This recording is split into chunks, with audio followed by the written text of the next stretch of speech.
Good day. This is our case study about the Thunder Bay National Marine Sanctuary and the ongoing challenges and successes of balancing preservation with the dynamic forces of our nature.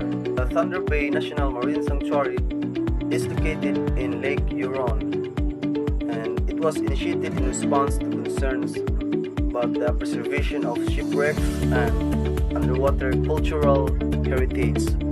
Local advocacy began in the 1970s, leading to its designation as a sanctuary on October 7, 2000. And after years of community engagement and planning with NOAA and state agencies.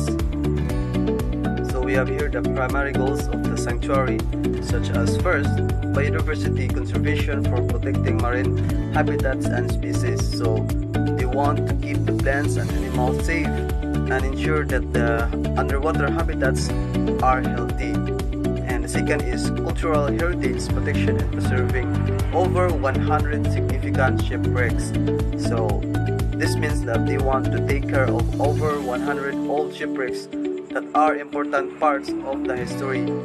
The third is public education and promoting awareness of marine conservation issues. So they want to help people to understand how important it is to protect the ocean and the creatures that live there. The strategies and methods are first to have ecosystem-based management. It is the interaction between the community, the people, and the surroundings in between. Second is we have regulations and of activities. And last is community engagement, which is kanang prior to each of one nga kanang mo interact ta sa atong community, maki-socialize to others, then stakeholders ag maka-benefit sa gikandak namo nga study, which is local communities like kanang LGU, kanang mga local nga sa, for example sa among barangay, then government agencies like NOAA and Michigan State Authority. And lastly, we have the non-government organization, which is the NGOs. They also benefited the kanang conducted study because ma-disseminate among mga na-research and magdugang og kaalam para nila. Here are the challenges of Thunder Bay National Marine Sanctuary. Main challenges faced includes: first, climate change impact, rising water temperatures, and acidification affecting shipwreck integrity. So kanisidya, epekto sa pagbago sa klima, kanang pagtaas sa temperatura sa tubig, o kanang pag-asido naka-apekto sa shipwreck integrity. Second, funding limitations, securing adequate financial resources for ongoing management and research. Kanisidya, mga limitasyon sa pagpundo. So kanang pagsiguro sa igong pinansyal ng mga kapanguhaan alang sa padayon sa pagdumala sa research.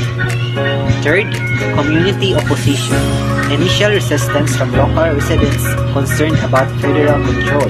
Kanisidya, opposition sa komunidad. So, ang initial nga pagsukol gikan sa mga lokal nga residente na balaka bahin sa kontrol sa federal.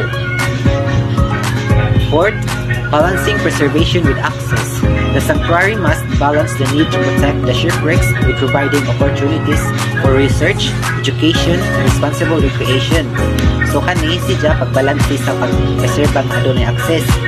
Kanang kinahanglan balansihon sa sanctuary ang pangingahanglan sa pagprotekta o uban sa paghatag ng mga oportunidad alang sa mga research, edukasyon, o mga responsible recreation. Success and failures. So, mao ni ang mga tagumpay na kasama. First is legal na protection. Malampuson ang pagdepensa sa sanctuary from proposed reduction and drilling threats in recent year. Community engagement. Establishing educational programs that involve local school in scientific research. Jean Pellieu's climate adaptation difficulty and fully addressing in impacts of climate change on the sanctuary resources. Analysis and assessment effectiveness.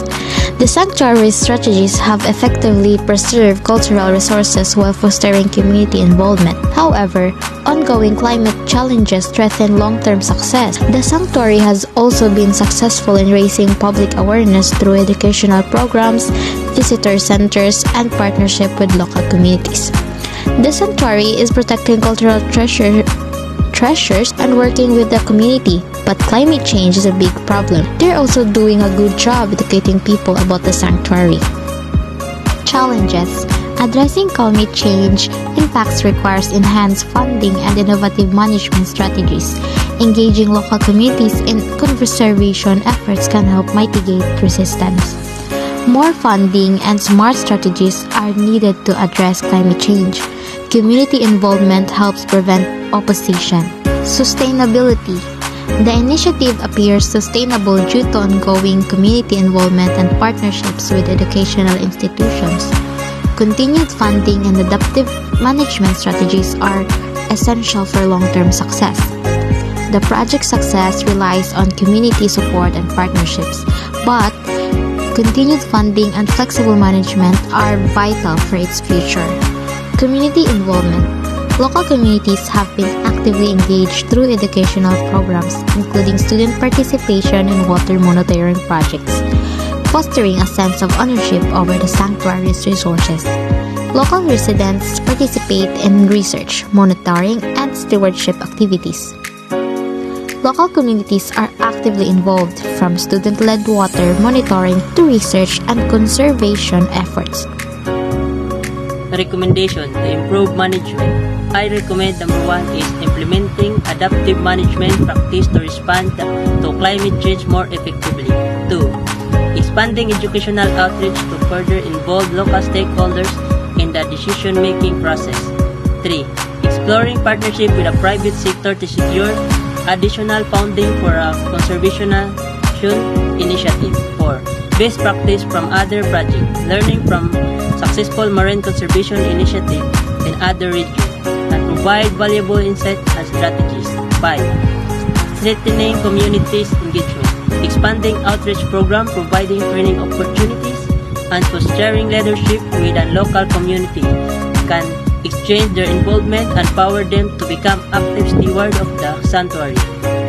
6. Ensure no-take areas are in place for the long term to 20 to 40 years, probably permanently. Prohibit destructive activities through the management area. Embed marine protected areas in broader management frameworks.